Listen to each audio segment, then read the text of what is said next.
Oke baik, Assalamualaikum warahmatullahi wabarakatuh. Bapak Ibu Guru yang terhormat, jumpa lagi di channel Guru Obat Bersatu Media Informasi dan Edukasi. Nah Bapak Ibu, di video kali ini ada informasi menarik nih dari Kementerian Pendidikan terkait respon Menteri Pendidikan ketika wartawan bertanya tentang kesejahteraan guru, Bapak Ibu. Nah, Menteri Pendidikan yang baru, Prof. Abdul Multi, memberikan penjelasan terkait hal ini. Baru-baru ini kita ketahui di Kementerian Pendidikan dilaksanakan sertijab ya, serah terima jabatan dari menteri sebelumnya Pak Nadiem Makarim kepada 3 menteri. Kenapa kemudian serah terima dari satu menteri Pak Nadiem ke 3 menteri? Karena Kemendikbudristek itu di pemerintahan Pak Prabowo itu yang tadinya satu kementerian dipecah menjadi 3 Bapak Ibu. Sehingga dari tadinya Kemendikbudristek dipecah menjadi 3 kementerian, jadi 3 menteri yang memimpin.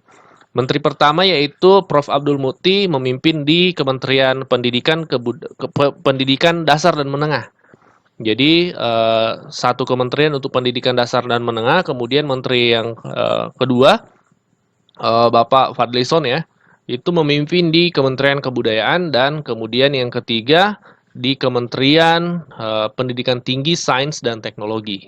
Jadi dari tadinya satu kementerian dipecah menjadi 3 kementerian. Nah, itulah sehingga yang hadir di sini 3 menteri. Nah, setelah acara serah terima jabatan ini, Pak Menteri Pendidikan Dasar dan Menengah, Prof. Abdul Muti, ditanya oleh wartawan terkait kesejahteraan guru, terkait gaji dan status guru ke depan seperti apa. Nah, berikut ini penjelasan dari Prof. Muti. Dari pemerintah, dan tentu harus dikoordinasikan dengan Kementerian Keuangan dan juga dengan instansi-instansi terkait yang lainnya. Dan itu juga harus tentu saja melalui pemetaan dan pengkajian yang serius kan, karena guru ini kan kategorinya ada yang memang guru yang sudah ASN, yang dia adalah PNS, ada juga ASN yang P3K, dan juga ada mereka guru-guru honorer, baik yang mengajar di sekolah-sekolah negeri maupun yang mengajar di sekolah swasta.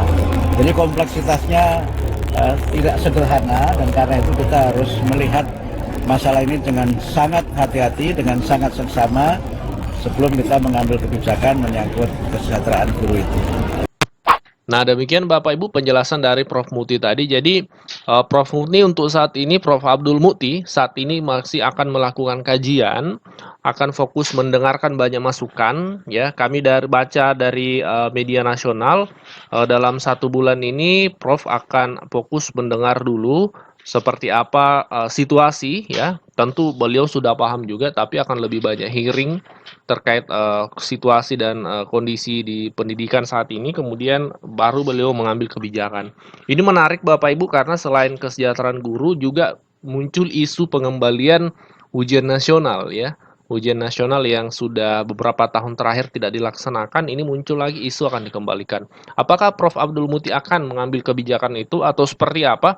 Nah, ini menarik untuk kita tunggu perkembangannya. Kami akan pantau terus perkembangannya dan menyampaikannya kepada Bapak Ibu guru ketika ada informasi terbaru. Dari pemerintah, dan tentu harus dikoordinasikan dengan Kementerian Keuangan dan juga dengan instansi-instansi terkait yang lainnya. Dan itu juga harus tentu saja melalui pemetaan dan pengkajian yang serius kan, karena guru ini kan kategorinya ada yang memang guru yang sudah ASN, yang dia adalah PNS, ada juga ASN yang P3K, dan juga ada mereka guru-guru honorer, baik yang mengajar di sekolah-sekolah negeri maupun yang mengajar di sekolah swasta. Jadi kompleksitasnya tidak sederhana, dan karena itu kita harus melihat masalah ini dengan sangat hati-hati, dengan sangat seksama sebelum kita mengambil kebijakan menyangkut kesejahteraan guru itu. Pak Bumuti, terkait dengan zonasi, kebijakan zonasi apakah dilanjutkan atau dievaluasi, Pak? Ini juga sesuatu yang semuanya harus kita kaji ya, semua harus kita kaji. Karena kan juga plus minus ya, banyak kebijakan yang dilaksanakan selalu ada pro dan kontra. Tapi tentu saja semuanya akan kita lihat secara keseluruhan, tidak secara tergesa-gesa. Karena itu saya dalam beberapa saat ini nanti akan minta masukan dari berbagai pihak, baik dari kalangan pemerintah daerah, dari masyarakat yang menyelenggarakan pendidikan, maupun dari rekan-rekan wartawan. Teman-teman masyarakat bisa menyampaikan aspirasinya. Saya berusaha selama memimpin kementerian ini untuk menjadi menteri yang banyak mendengar. Saya kan selama ini banyak ceramah, jadi nanti saya banyak mendengar, tidak banyak ceramah. Dalam pendidikan ada wajib belajar 13 tahun. Nah, dengan ada pendidikan Kementerian Pendidikan Dasar Khusus itu tuh apa sih target dari pendidikan dasar kita? Jadi wajib belajar 13 tahun itu adalah komitmen kita untuk meningkatkan kualitas sumber daya manusia dan terutama adalah pendidikan usia dini.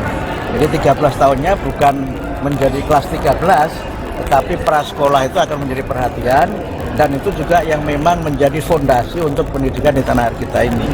Di banyak negara maju, pendidikan prasekolah itu sangat penting. Tapi harus kita pahami bahwa pendidikan prasekolah itu tidak semuanya harus diselenggarakan di sekolah formal. Kita kan punya lembaga pendidikan informal dan lembaga pendidikan non formal, sehingga kita mendorong untuk ada kemitraan strategis dengan masyarakat sebagai penyelenggara pendidikan. Ya, untuk wajib belajar kan 12 tahun nih. Sekarang ada di MK itu kan digugat bagaimana swasta juga Iya, semakin betul. didukung, dan wajib belajar Betul. berkualitas itulah yang sekarang ini sedang jadi Betul. tantangan kita. Karena Pak itu Prabowo punya pesan khusus. tadi saya menyampaikan bahwa dalam kita melaksanakan program ini dan oleh karena itu maka partisipasi masyarakat itu sangat kita perlukan. Saya berusaha untuk bagaimana dalam kesempatan ini menjadikan pendidikan ini sebagai gerakan pencerahan gerakan pencerdasan yang inklusif, partisipatif dan juga adaptif. Yang dengan itu tentu saja kita mendorong partisipasi masyarakat dan juga prakarsa-prakarsa kreatif bagaimana agar pendidikan kita ini lebih maju, dirasakan manfaatnya oleh masyarakat. Dan satu hal yang saya kira menjadi komitmen kita juga menuntaskan kesempatan belajar sehingga mereka yang selama ini tidak bisa melanjutkan pendidikan bisa karena tempat tinggalnya, bisa karena keadaannya, bisa keadaan fisiknya, bisa juga karena faktor-faktor lain. Ini mudah-mudahan bisa kita layani semua karena itu adalah kewajiban konstitusional pemerintah kepada masyarakat, karena setiap warga negara itu berhak untuk mendapatkan pendidikan yang bermutu. Terkait kurikulum Merdeka seperti apa? Kami juga harus mengkaji ya, ini kan masih baru kan, kurikulum ini kan masih baru, bahkan penerapannya walaupun sudah dinyatakan harus diterapkan semuanya kan juga dalam prakteknya juga belum semua satuan pendidikan dapat melaksanakan. Jadi kita lihatlah, kita tidak akan buru-buru mengambil kebijakan, apalagi memang ada polemik yang sekarang ini juga memang masih terus terjadi di masyarakat. Jadi kami ingin agar kebijakan Kementerian Pendidikan dan Menengah adalah kebijakan yang memang sesuai dengan apa yang menjadi aspirasi masyarakat, tapi yang penting lagi juga bisa menjadi bagian dari aktualisasi dan realisasi dari program Pak Presiden Prabowo dan Wakil Presiden Prof. Sama juga. Jadi soal ujian nasional, soal zonasi, kurikulum merdeka, apalagi ya yang sekarang masih menjadi perdebatan, nanti kita lihat semuanya secara sangat seksama dan kami akan sangat berhati-hati. Saya belum sampai pada keputusan itu. Intinya kami ingin mendengar dulu. Kami ingin mendengar dari internal, juga ingin mendengar dari para pakar, dari masyarakat sebagai penyelenggara pendidikan dan juga masyarakat sebagai pengguna jasa layanan pendidikan.